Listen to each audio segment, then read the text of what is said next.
In this episode, I want to explore the alternative approaches to dealing with non performing team members. I'd be surprised if this wasn't an issue you've already dealt with, but it's one that as a business owner, you can always get better at. Ready to dive deeper into whether you should be a fixer or a replacer? Let's get into it. Welcome to Why Business Teams Fail and How to Avoid It, a show helping small business owners build a radically engaged team that can run the business without you so you can remove the stress from owning a business and enjoy the freedom you deserve. Now, here's your host, Rich Allen. Today, you'll learn that every business owner is challenged by team members who don't live up to their expectations. That as the business owner, you'll take one of three different approaches to handling non-performers in your business. And that while there's no one-size-fits-all answer to handling non-performers, there are some pros and cons you should seriously consider before you decide which approach to follow. Here's my question for you this week. How do you handle underperforming team members? And is your approach the right one for your business? As a business owner, you've certainly faced one of the most challenging roles in business, addressing and handling team members who are not performing up to your expectations. I found that business owners fall into one of three categories when faced with this particular challenge. Far too often, business owners fall into the category of ignoring the problem. They simply look the other way and hope that the problem or issue just goes away. But far too often it doesn't, and the other team members soon become frustrated, and their customers often get shortchanged in the process.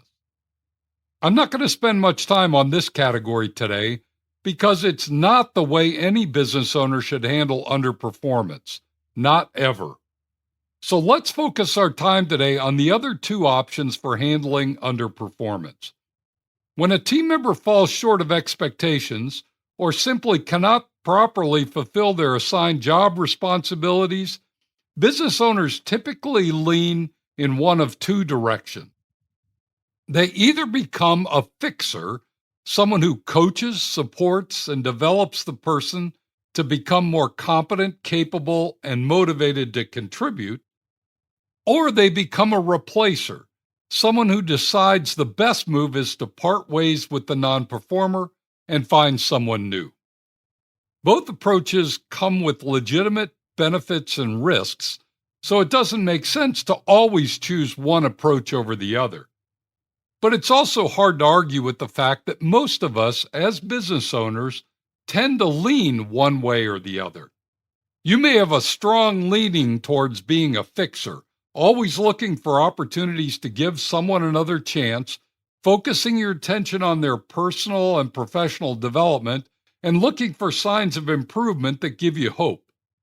Or you may have a strong leaning towards being a replacer, having a quick trigger finger and always being on the lookout for talented individuals who could be an asset to your team. Our assignment as business owners is to be aware and know when either a fixer or replacer path is the right one for the situation at hand. So let me share with you 5 compelling arguments supporting the fixer mindset and 5 supporting the replacer mindset. With these in mind, you can make a better decision on which approach is the right path to take the next time you're confronted with this naturally occurring situation. Let's start with the fixer approach. This approach focuses on helping, nurturing, coaching, and encouraging improvement. Argument number 1 is fixers build a strong, loyal culture. When you invest in people who are struggling, it sends a powerful message that you matter here and we believe in your potential. This strengthens loyalty across the team, not just with the individual being coached. People are far more likely to stay, try harder, and support the company's mission when they feel supported by their leaders. Fixers often have lower turnover and a more engaged team because people know they won't be discarded the moment things get tough. But here's the risk. You may unintentionally signal that poor performance is tolerated if improvement expectations aren't clear. Argument number 2 is that fixers grow internal talent and preserve institutional knowledge.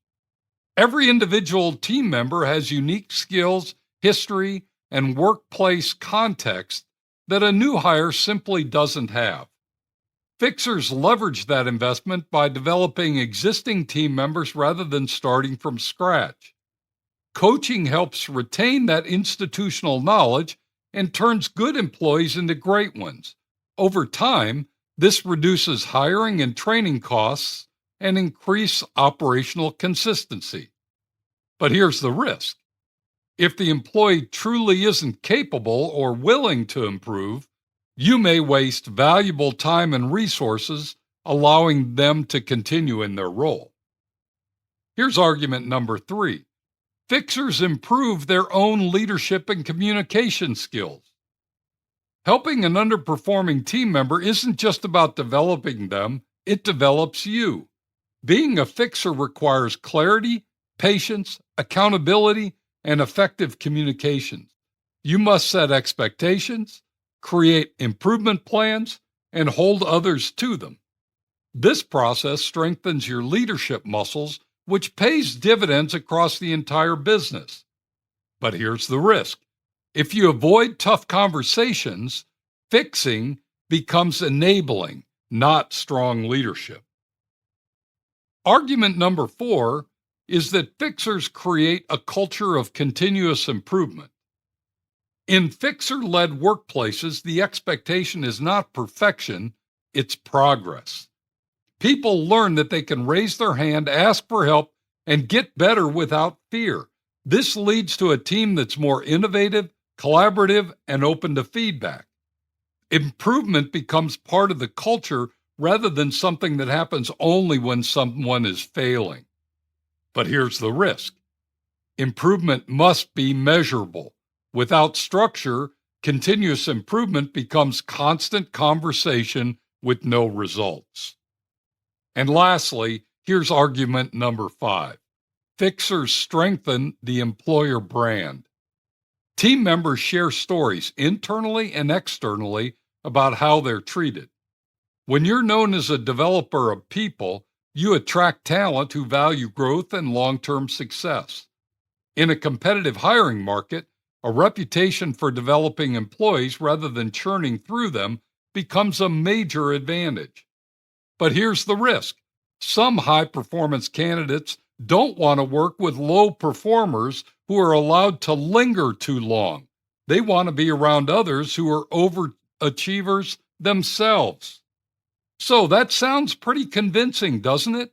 After listening to those 5 arguments, who would not think that being a fixer is not the right approach to take? But before you jump to that conclusion, let's look at the other side of the coin, the replacer approach. This approach focuses on removing the underperformer to bring someone in better suited for the role.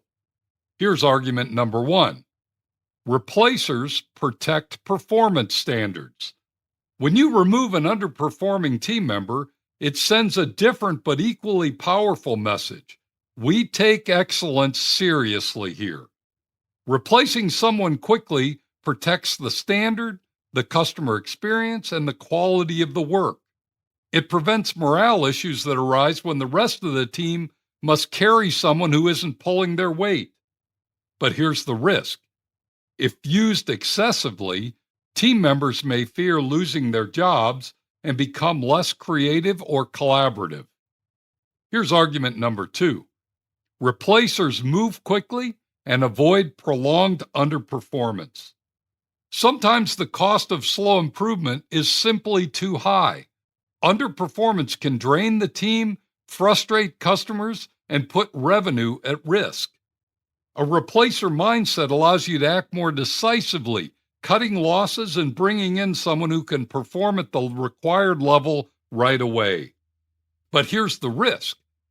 Quick moves without fully understanding the root cause may result in repeating the same hiring mistake over and over again.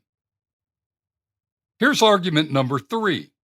Replacers bring in fresh energy and new skill sets. Not every performance problem is fixable. A new hire often brings fresh ideas, higher competency, and renewed energy. A strong replacement can elevate the entire team, introduce better habits, or bring specialized expertise to the company that's been missing. Sometimes a team needs new blood to take the next leap forward. But here's the risk. New hires are not guaranteed upgrades, and hiring mistakes can be very expensive. Here's argument number 4. Replacers reduce leadership burden and emotional strain. Fixing someone takes time, attention, documentation, and emotional bandwidth.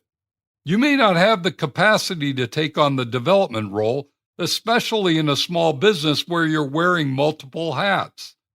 Replacing a consistently underperforming team member can reduce stress and free you to focus on higher value strategic work. But here's the risk. If you use this as a default mode, it may signal that you're unwilling or unable to lead development.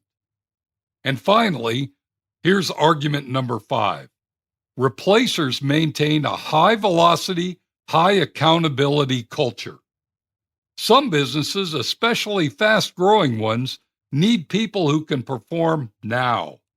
These companies move quickly, adapt constantly, and can't afford long learning curves. A replacer mindset helps maintain that speed and protects a performance-centric culture where results matter. But here's the risk. High accountability cultures require balance so they don't tip into burnout, fear, or constant turnover. As you can see, there are compelling arguments that support both the fixer and the replacer approaches to handling non-performance. Neither the fixer nor the replacer approach is inherently right or wrong, and the strongest business owners learn to use both intentionally.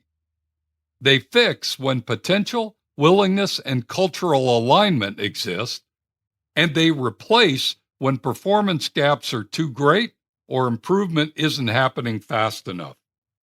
Ultimately, leading a business is about knowing which move, development or replacement, best serves the team, the customer, and the long-term success of the business.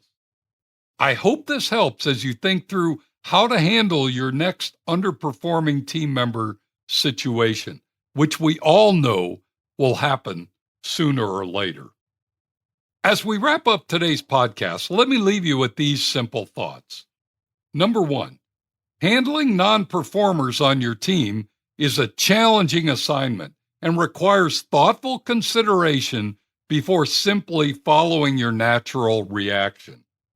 Number 2, there are pros and cons to both the fixer and the replacer approach. Finding the right approach for the situation is critical. And number 3, the one approach that you should never take is avoidance. Ignoring a performance issue does more damage than either launching a fixer or replacer campaign. If you'd like some additional support in this area or want to tap into our free resources, simply go to my website, tourtoprofit.com. You'll find everything you need there. Thanks for joining me today. Be sure to tune in next week when we're going to discuss taking time to celebrate with your team. You won't want to miss it. Now, go make it a great week, and whatever you do, ride hard.